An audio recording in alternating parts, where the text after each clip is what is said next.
Bonjour à toutes et à tous, bonjour à tous les suiveurs et à tous les inconditionnels de Grégoire Omnisport. Le Napoli a gagné son premier titre majeur depuis 6 ans, donc Super Coupe d'Italie, les Moudjé gagné en 2014. Et depuis lors, Napoli Moussignon gagné ben titre. Donc, ils ont réussi à s'imposer face à la Juve, 0 but partout, temps réglementaire, et 4 tirs au but à 2. Donc, Gennaro Gattuso m'a dit que réagir, ligue avec beaucoup de sérieux. Il y a ensuite un dieu du football. Le football bi dafa am yalla bo xamantene mo lay may li nga liggéey. Donc lolu motax donc ils ont bien travaillé et les dieux du football ont récompensé les Napolitains de Kalidou Koulibaly. Donc lolu Gennaro Gattuso au micro de AFP repris par Sport 24. Donc Gattuso mission yombul won parce qu'il est venu remplacer Carlo Ancelotti dans une situation très très difficile, mais il a réussi à redresser l'équipe de Diego Armando Maradona.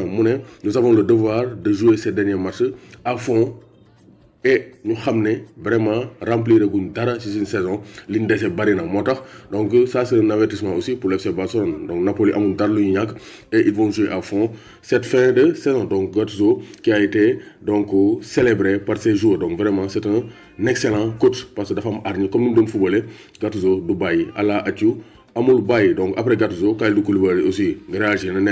Les finales sont faites pour être gagnées. Donc lolo aussi Dara Duko Dindi. Donc c'est très clair. C'est le premier titre majeur de Koulibaly depuis qu'il est au Napoli. Moi je dis que dafa neew ci coupe bi. Instant ko yewon sax day bidanti donc du la faale parce que namon na gagner coupe avec le Napoli. Donc comme niko Kawman Thiam waxé mu né Napoli méritait une joie comme celle-ci. Donc vraiment c'est le très haut niveau. Donc néna vraiment content et ils vont tout faire pour réaliser une belle fin de saison. En tout cas, il faut savoir que Koulibaly actuellement Pirem Bourondjar 70-80 millions d'euros, 100 millions d'euros ou 120 millions d'euros parce qu'il a montré une fois de plus qu'il fait partie des meilleurs défenseurs au monde.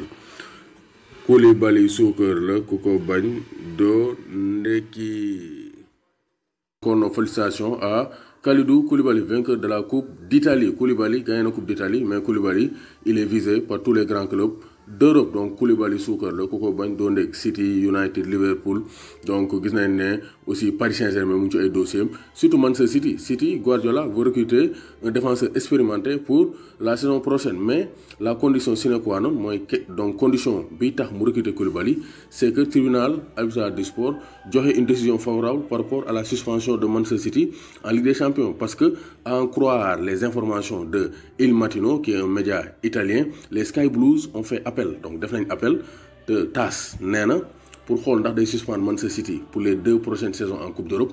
Juillet, les joxe décision. Donc, en attendant, Guardiola et City ont lancé une initiative de transfert. Koulibaly sera recruté si la décision finale est favorable à Manchester City. C'est-à-dire, nous annuler la suspension en Ligue des Champions de Manchester City. Comme ça, nous avons des grands jours pour aller conquérir l'Europe. Même si City est toujours en course pour la Ligue des Champions, c'est ça.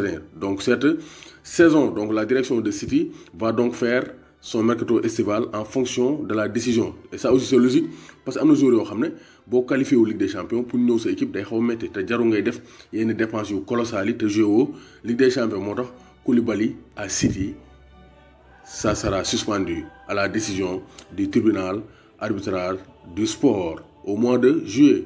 Koulibaly Souker la Koko Bagn do Ndeki. N'oubliez pas d'aimer et de partager les vidéos doomu Gaynde Njaay warul tiit warul ragal.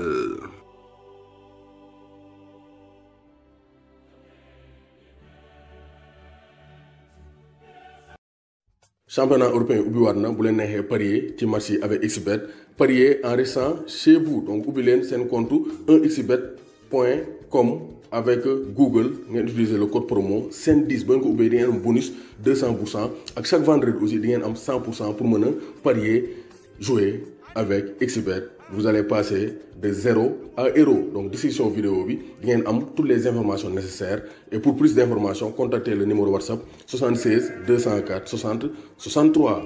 XBet Souker le Koko Bagn do Ndeki.